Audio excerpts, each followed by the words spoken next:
көптөгөн Корея тасмаларында роль жаратып, өзүнүн таланты, аракетчилдиги менен атактуулукка жеткен кино жылдызы Ким Тхе Хи быйыл 39 жашка толду. Бул ирет жылдыздар дүйнөсү түрмөгүндө дал ошол Корея актрисасы тууралуу маалымат бермекчибиз.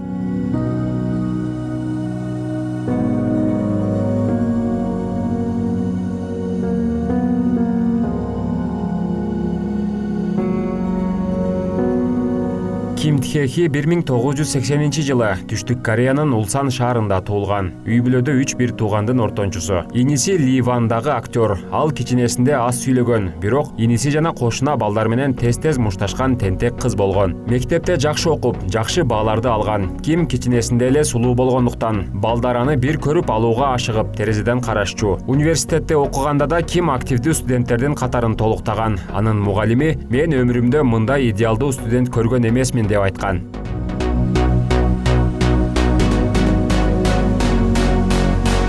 Күндөрдүн биринде Ким Тхе Хини метродо бир дизайнер жолуктуруп калат. Ага модель болууну сунуштайт. Ким дароо макулдугун берет. Ошентип модель болуп, фото баннерлерге, жарнама жана кинолордо образ жаратып, чыгармачылыкка аралаша баштайт. 2001-жылы биринчи жолу Акыркы белек фильмине тартылат. Ушул тасма аны бүтүндөй Кореяга таанытат. Бейишке кеткен тепкичтер, экран жана башка тасмаларга тартылып, актрисалык өнөрү өрчүй баштайт.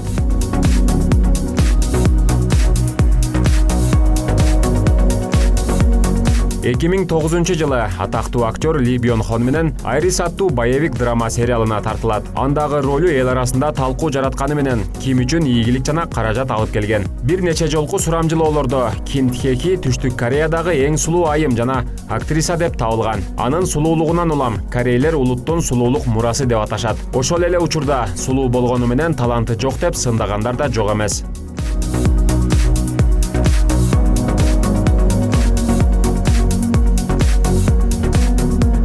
Актриса тууралуу кыскача. Ким Тхе Хи христиан динин карманат. Бою 165 сантиметр. Кумир туткан актрисасы Николь Кидман. Хоббиси тасма көрүү жана ит менен сейилдөө. Анын кирешесинин негизги бөлүгүн жарнамадан түшкөн гонорарлар түзөт.